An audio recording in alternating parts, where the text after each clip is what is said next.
Throughout time, there have been mysteries mankind cannot explain.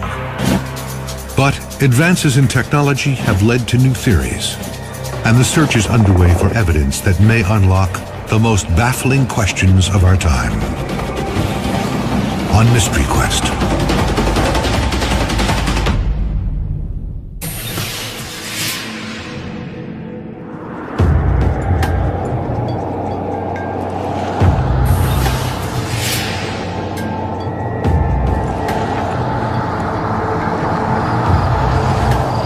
The night sky is calm and clear.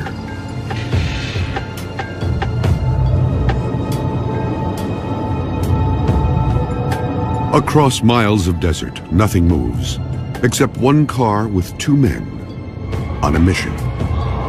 I could prove it. I know the place.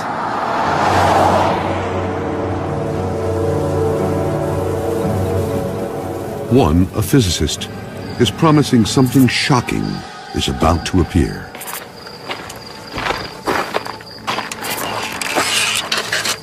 It'll show up just over that ridge.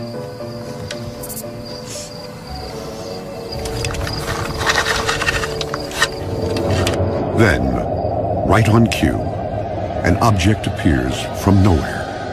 Oh my God, what is that? The bizarre craft disappears, and a secret is revealed. I told you, we're not alone.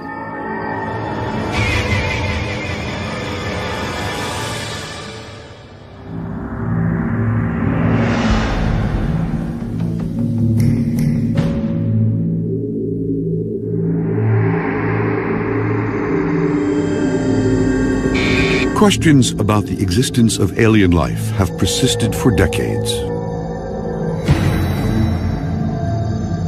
Even more speculation surrounds the U.S. government and what it really knows. But amid the theories, there is one certainty. A belief that the public isn't being told everything. The conspiracy theories surrounding Area 51 are numerous. People use this as a blank slate on which to draw their darkest fears. While records are by no means complete, there have been thousands of reported UFO and alien encounters. From a mysterious crash in 1897, 6 years before the Wright brothers' first flight, to the Battle of Los Angeles in 1942, when UFO reports triggered massive anti-aircraft fire over the city.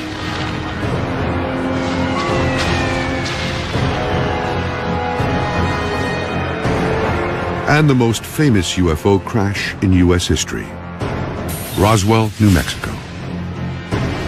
If I was in charge of the military and the government, I would do exactly what potentially has been done, and that's keep it a secret. For decades, there has been one location believed to be the epicenter of this government cover-up, Area 51.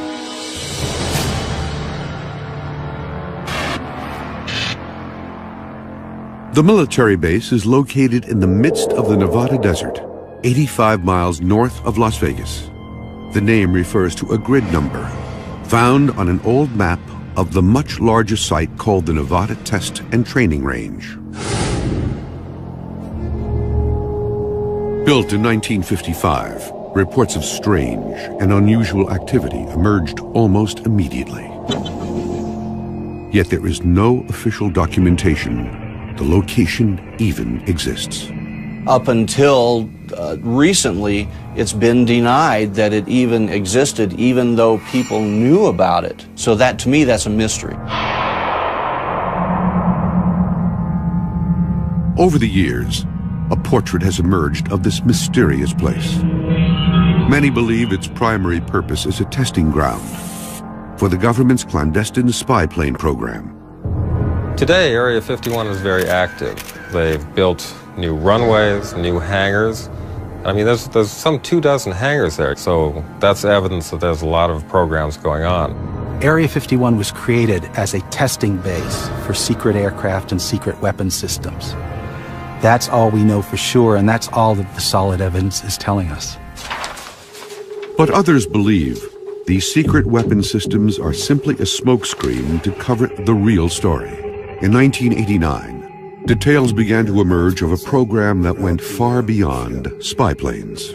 There's a huge underground base out there, and that's where they work with the aliens. As hard as it is to believe, it's true. I mean, there are aliens all over the place. If you and I walked in on everything that was being done, I'm sure we would be flabbergasted. We probably could not conceive all the different types of testing, or even try to comprehend some of the technology.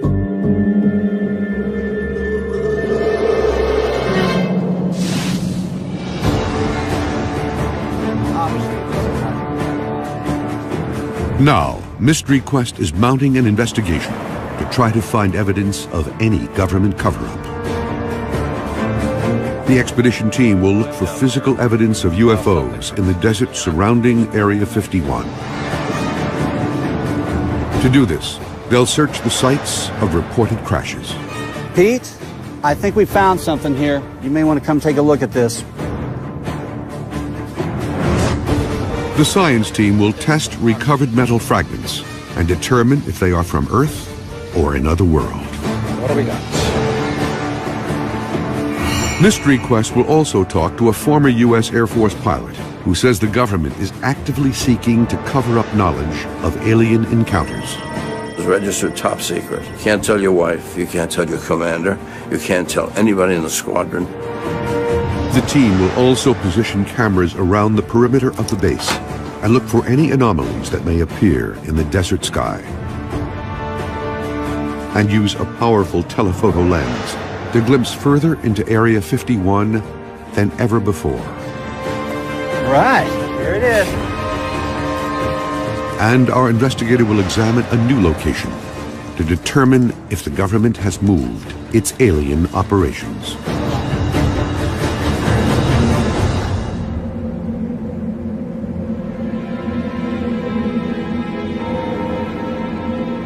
Area 51 operated in secret for decades.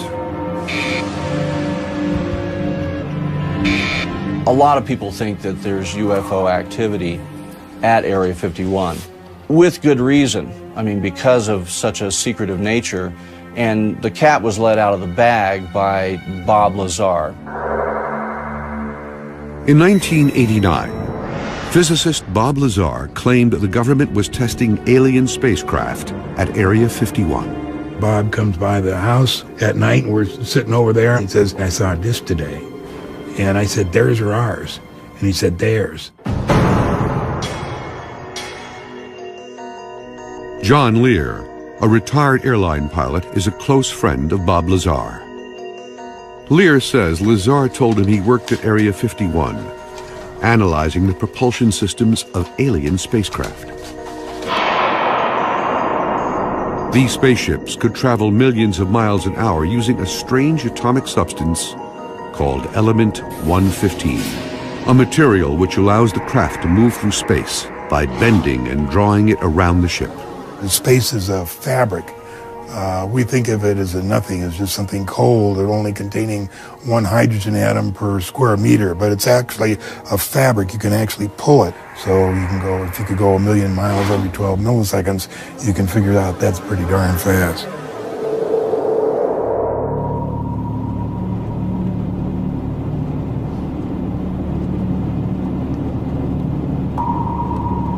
To prove his claims, in March of 1989, Bob Lazar led John Lear to a location outside the base. Then he told him exactly where and when he'd see an alien spacecraft for himself. It was descending.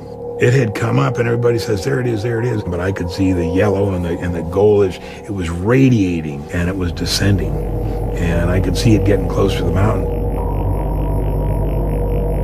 It was a classic saucer shape. If you put one plate on top of the other, that would be a flying saucer. That was what I saw. Secret test site. And just a few minutes ago, we saw one of the government extraterrestrial UFOs fly over there. We all watched it for about 7 or 8 minutes. Lear was stunned by what he saw and is convinced to this day it was not of this world. It was exactly the day, exactly the night, exactly the time that it came up. So he had to have worked there. He had to have, you know, been involved in the program to get information like that.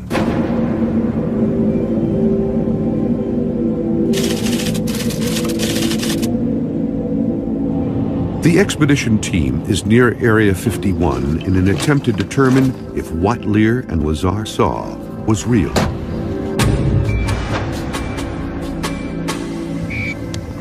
Peter Merlin is an aerospace historian and expert on the U.S. government's experimental aircraft programs.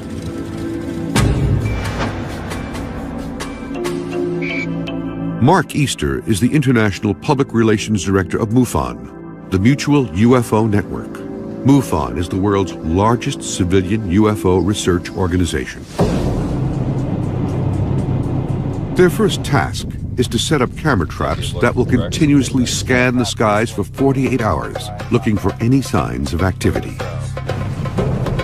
We're on the Highway 375. We're headed towards Groom Lake Road, which is here, and we're going to get up on this side, up in the desert, and put the surveillance cameras up in this area here. There's less chance of somebody, you know, happening across it. Leave them for 48 hours and see what happens.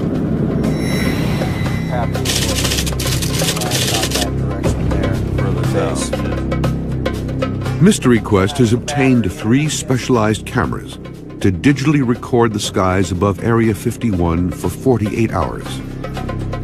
The cameras are weatherproof, designed for areas where light levels change drastically. Infrared technology will allow them to capture images during the night.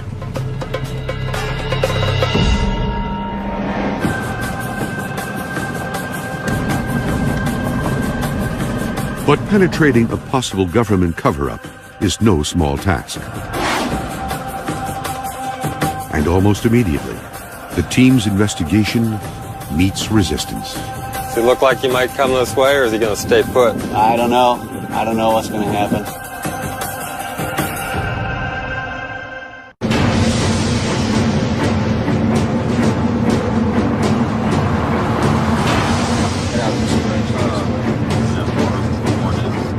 Mystery Quest has traveled to the Nevada desert, hoping to unlock any cover-up about what our government really knows about alien life and UFOs.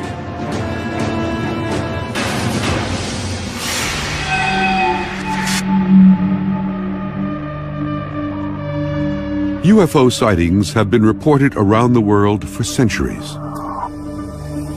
There may be evidence that ancient cultures were visited by aliens.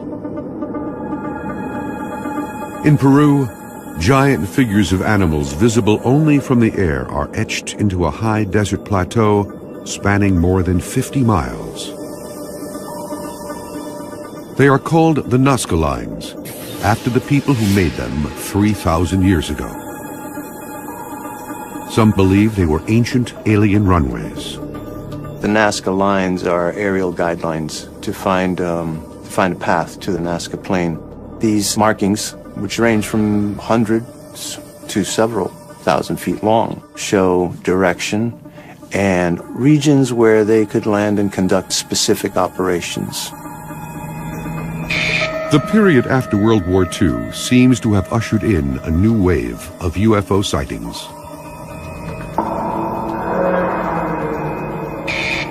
The most famous alien incident in history occurred in 1947 in Roswell, New Mexico. Reports emerged that the military had recovered a crashed flying disc from a ranch near Roswell, and suspicions of an intricate cover-up have been rumored for decades. Parts were recovered, bodies were recovered, so the word went out before the military-industrial complex could get its hands on it and choke it. It is now known that governments around the world have also been keeping meticulous files on UFOs for decades. The United States has yet to fully release its files. But in 2008, the British government opened its files to the public. The reports were astounding. Thousands of unexplained UFO sightings.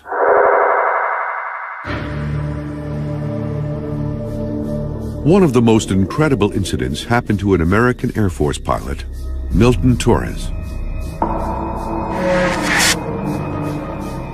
In 1957, Torres was stationed at a Royal Air Force base in Leeds, England. Only in the past year has he been authorized to recount what really happened to him. They scrambled me. It was the most incredible thing. This would be a hot fire mission.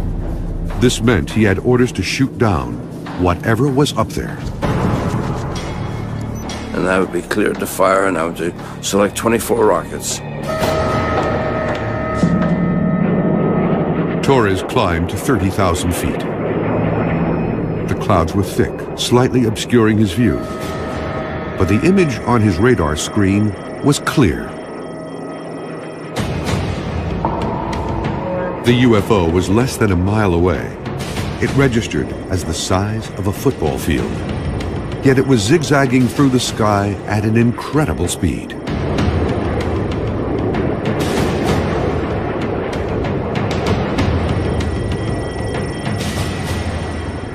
I saw it going up at about Mach 10, 10,000 miles an hour. We didn't have the SR-71, we didn't have the F-22, we didn't have anything that could go anywhere near that speed.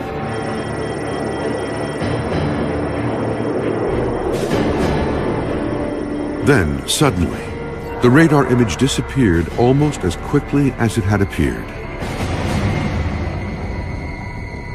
But Torres would quickly learn. The government didn't want him talking. The next day, the spook came from the embassy in London. So the man said, now you can't tell your wife, you can't tell your commander, you can't tell anybody in the squadron, including your wingman. It's registered top secret. If you say there's anything to anybody, we'll take you off flying status. Well, I worked hard to become a fighter pilot. I wasn't about to lose that, so I shut my mouth. Some argue that what Milton Torres observed was only a radar anomaly. But more than 50 years later, the career pilot is convinced about what he saw. Anybody who tells me some bullshit story, and the Air Force with the weather balloon crap, weather balloons don't go Mach 1. This thing was going all kinds of speeds. So whatever it was not made of this earth.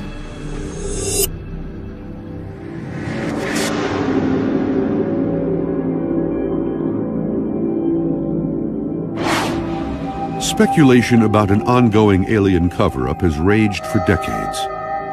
Rumors are fueled by a government that won't officially admit the existence of Area 51. What is known is that Area 51 was originally constructed in 1955 as an aircraft testing site.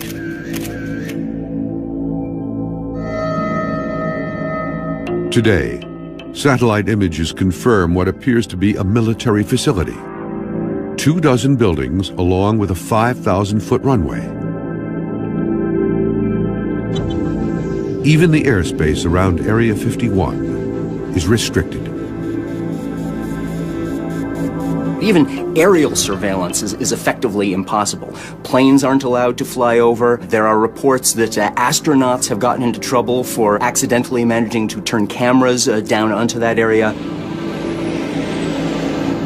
And people living in the small town of Rachel, Nevada, just outside the base, have long reported strange happenings.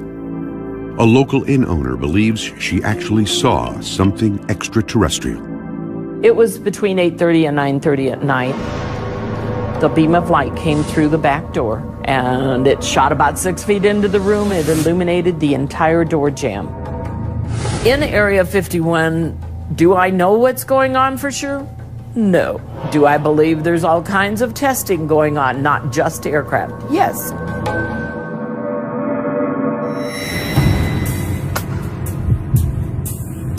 Next step, Groom Lake Road. After setting the camera traps, the expedition team approaches the perimeter of Area 51 in an attempt to survey the base. There is no official main gate that leads into Area 51, but any approach makes it clear that you are not wanted.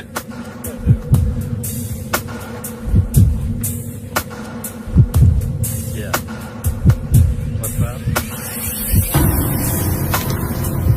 Signs warn against trespassers, while orange posts mark a nearly invisible boundary. And the team is already under observation. They've even got remote cameras up there, so that guy doesn't even really need to be there watching us. He's just there in case we cross the border. I don't know what sort of telephoto they've got. They can probably read our license plate from there. The guards are part of a private security force that monitors the perimeter of Area 51. They're authorized to arrest anyone who crosses.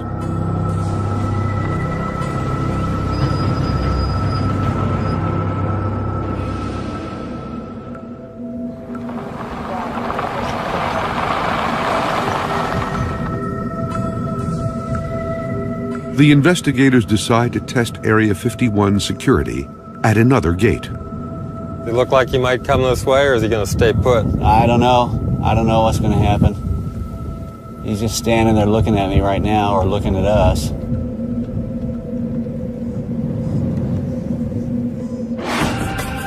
Merlin and Easter realize their investigation into Area 51 is going to require a new strategy. The next attempt could lead to a new discovery or their arrest. I honestly don't have a good feeling about this.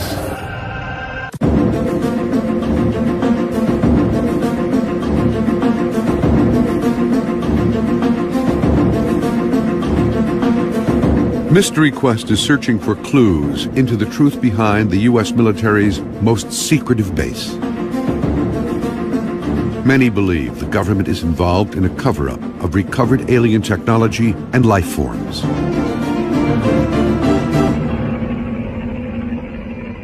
But what has been confirmed is that strange things happen near this desert testing grounds. Without warning and without explanation.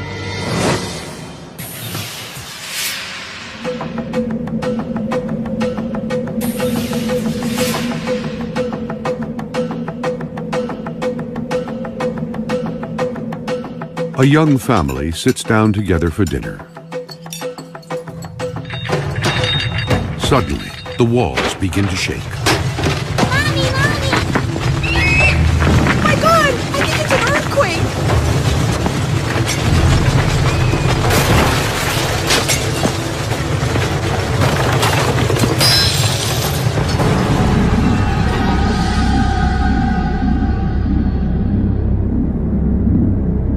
But geologists confirm it's not an earthquake, and weather services report no unusual activity.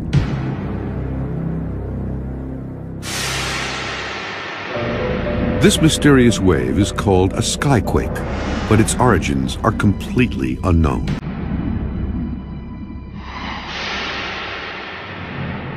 One theory is that these quakes are caused by a plane developed at Area 51 that flies so fast it is not called supersonic, but rather hypersonic.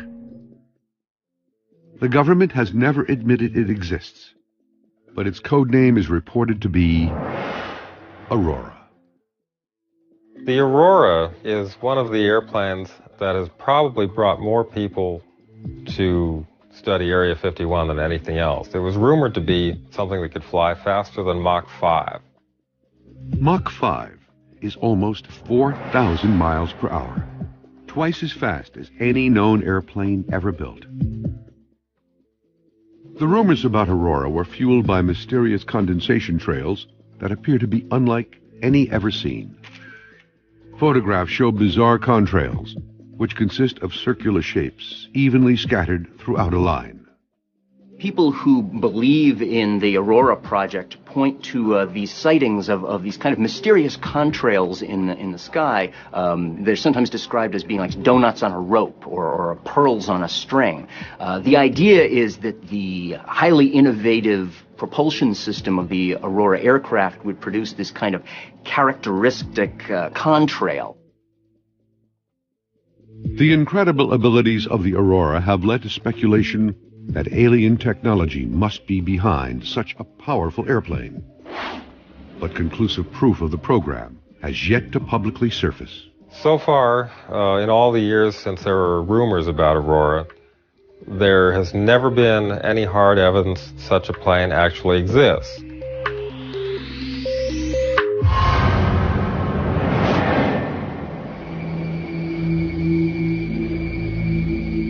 Area 51 may not be the only secretive government test facility with an extraterrestrial connection. Many believe there could be an alien research network of locations around the U.S. and the world. This thing has grown worldwide, and you have to have support, logistics, and landing sites for craft. Any place where the space shuttle can land in an emergency, you can bet that that's part of the Area 51 system. There are reports this network includes the Atlantic Undersea Test and Evaluation Center, or AUTEC, the Navy's ground zero for evaluating advanced technology. The base is located off the Florida Peninsula on Andros Island in the Bahamas.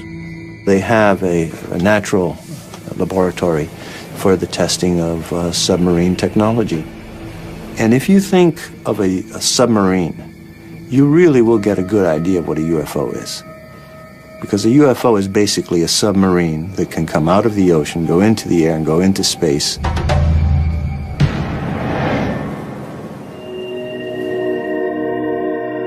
One location rumored to be in this network of new secret bases is 800 miles away from Area 51 in Green River, Utah. In the late 1990s, there were claims Area 51 had become threatened by scores of tourists and alien seekers, and the government responded by moving their operations. Glenn Campbell has been investigating the military bases of the Nevada desert for 15 years. He is examining the rumors that may link the Utah facility to the UFO Research Network.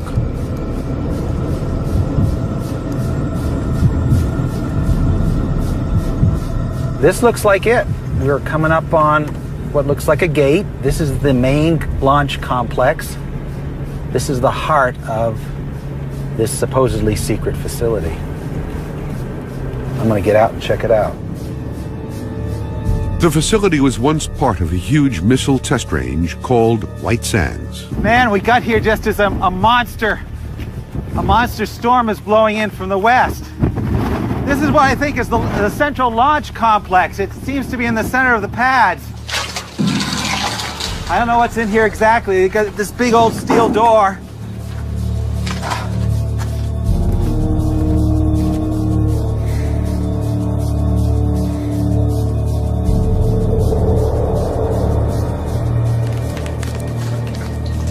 Glenn's search reveals what appears to be an abandoned military facility.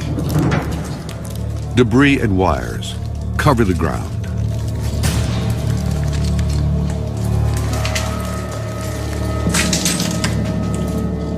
More importantly, there is no evidence of alien or any other research activity.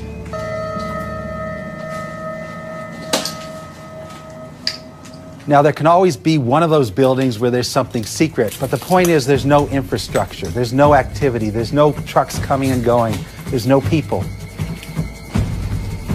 This is a dead facility. This is not the new Area 51.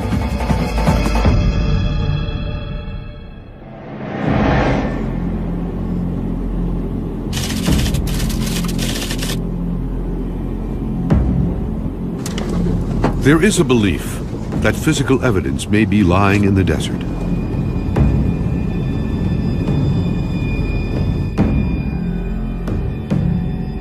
Now, the expedition team is on the hunt for that evidence. Peter Merlin became aware of a location outside Area 51 where a crash once occurred. Now, how did you find out about this location here? I heard about it from some ranchers who lived out there back in 1967. Something came streaking out of the sky, slammed into the desert and exploded. Pretty soon, Air Force guys showed up in helicopters and trucks and kicked them off the land, told them to forget what they'd seen, and then they cleaned up whatever was left.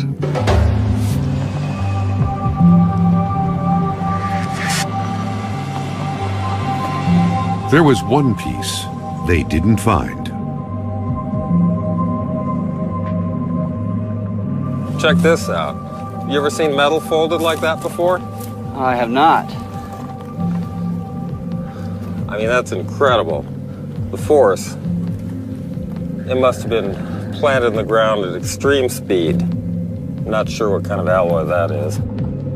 It's like stomping on a beer can. It's almost like it went straight in. But there's no impact crater here. I don't think it hit right here.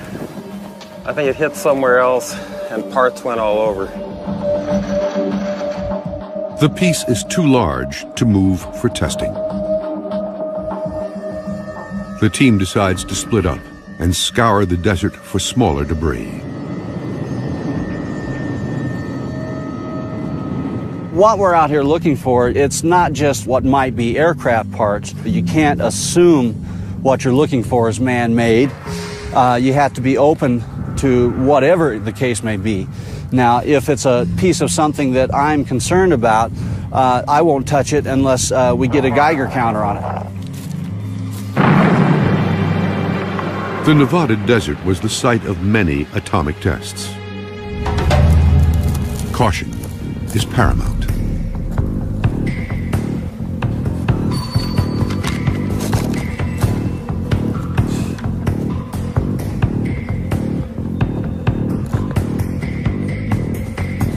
Pete, I think we found something here. You may want to come take a look at this. I suggest you bring that Geiger counter with you.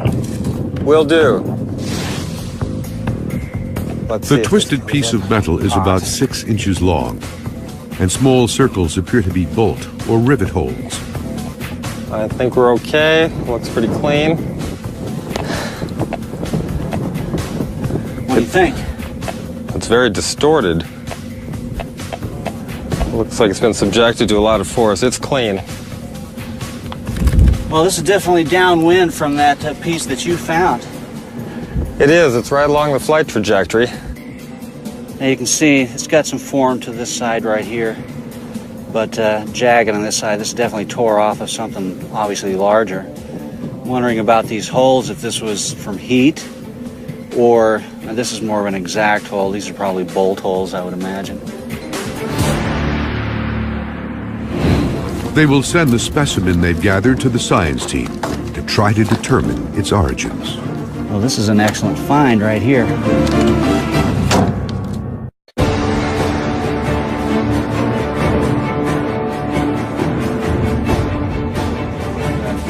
Mystery Quest is investigating whether the U.S. government is hiding a UFO research program at Area 51 and other locations. There is only one place to get a clear view of Area 51. It is called Tikaboo Peak, an 8,000-foot summit 26 miles from the base.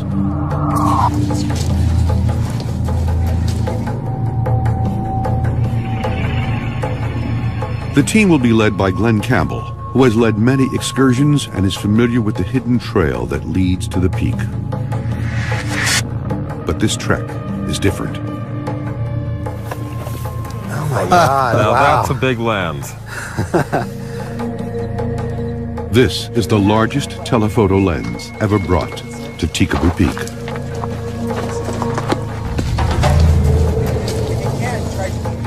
It can zoom 66 times further than a standard lens.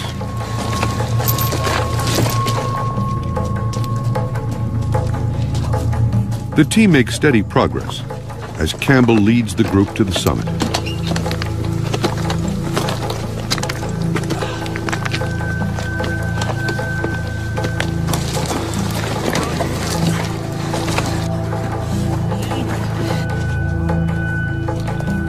That view.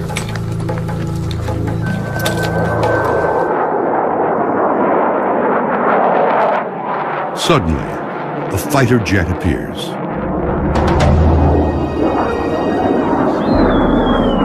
This guy has circled this peak 3 times, and I kind of ask myself, does he know we're here? Is he looking at us?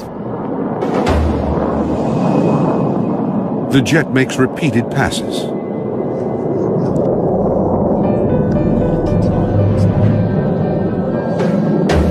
Man, he's coming down really low, right through the valley there. Wow.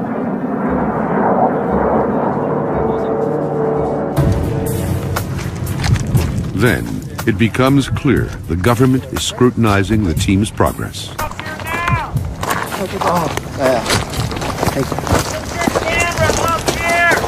Coming! Coming! A military helicopter suddenly swoops in for a closer look. Man, they have to be here for us. Is he circling this peak? He's circling the peak. He has to be here for us. Well, there's no question. He's here for us.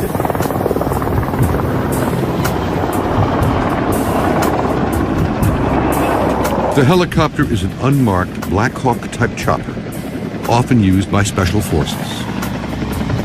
They have never bothered with us here before. My concern is we're not going to be no one's going to interfere with us up there on the peak. We get down below, we may find the sheriff waiting for us, the local law enforcement. There's the helicopter again. And he's directly over Tickaboo Peak. And he's here to watch us. There's no other reason for him to be here. The helicopter circles for 20 minutes, then disappears as suddenly as it arrived. I honestly don't have a good feeling about this.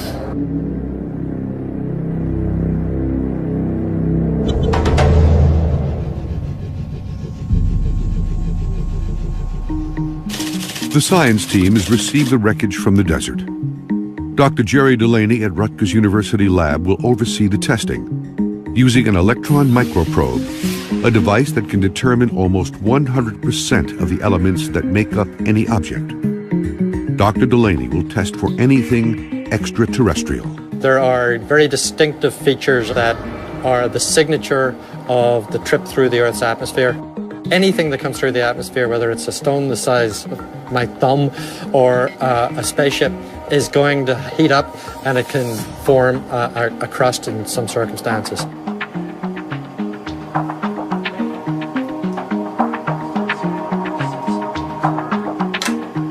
The microprobe generates an electron beam. And that, in turn, generates X-rays. They will tell me what the composition of the sample is. The information is sent to a computer, which identifies the chemical makeup of the sample.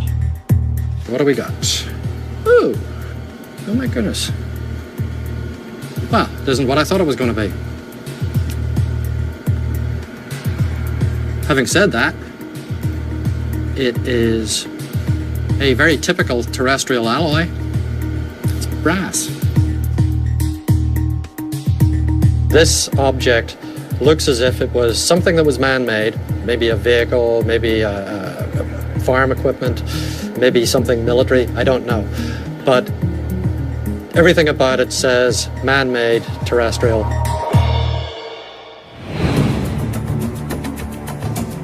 The expedition team continues to investigate. Camera surveillance could provide proof of the conspiracy, as new evidence is discovered at the top of Tickaboo Peak. This looks like new construction. I mean, other times I haven't seen this thing here before.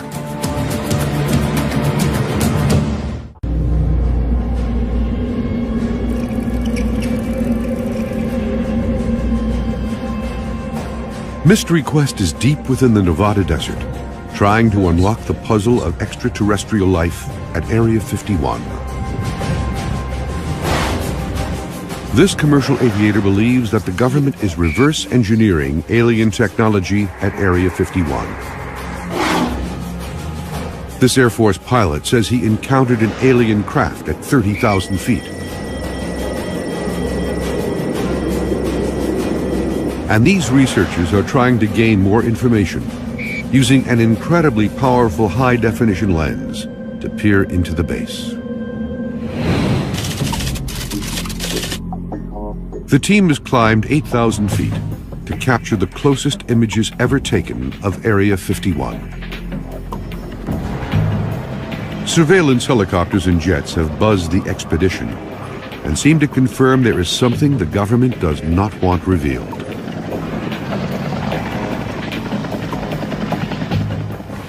All right, there it is. That's what you wanted to see. There's Area 51. The team looks at recent satellite images, providing a bird's eye view of the base. They'll compare these images to what they see through the high-definition lens. New construction would prove that Area 51 is an expanding facility.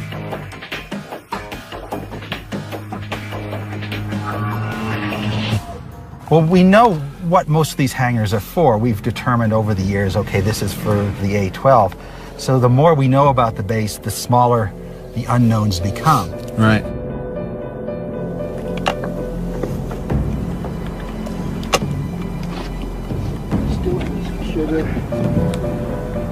What do you see? The team examines the base through the powerful lens.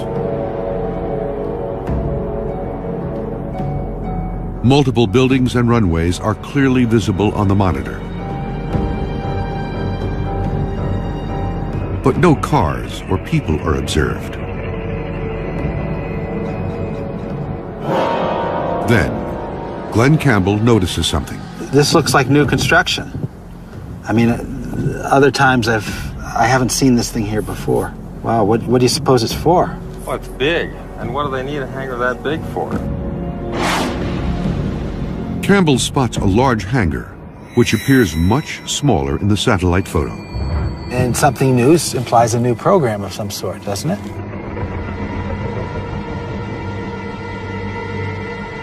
While it is not confirmation that alien research is underway, the new construction is evidence that Area 51 is still operational.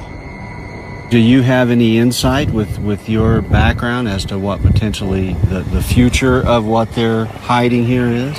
Well, on the aeronautical side of the house, I certainly expect there will be development of high-tech demonstration aircraft, new stealth technologies, and unmanned vehicles. But beyond that, who knows? Anything could be in those hangars. The team descends to retrieve the over 48 hours of aerial surveillance taken by the desert cameras.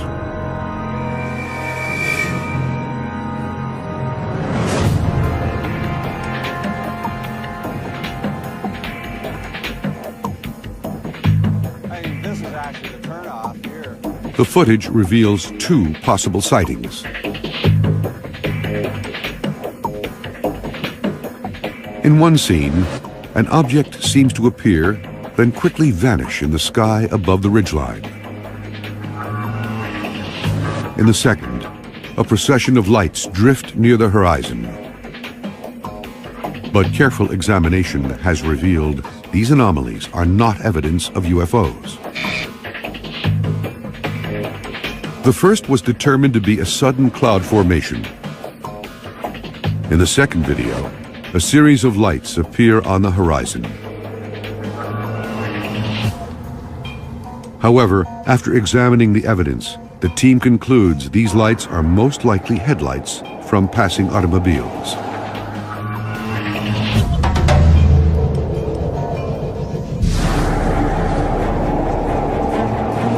The expedition has uncovered some important new information. The team is determined that the U.S. military is still conducting research and testing at Area 51.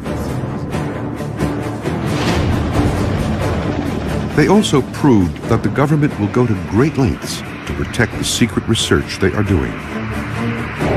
And new evidence has been uncovered of government pressure on a U.S. Air Force pilot to lie about his UFO encounter. The truth will eventually come out as it always does. The question is, when and how?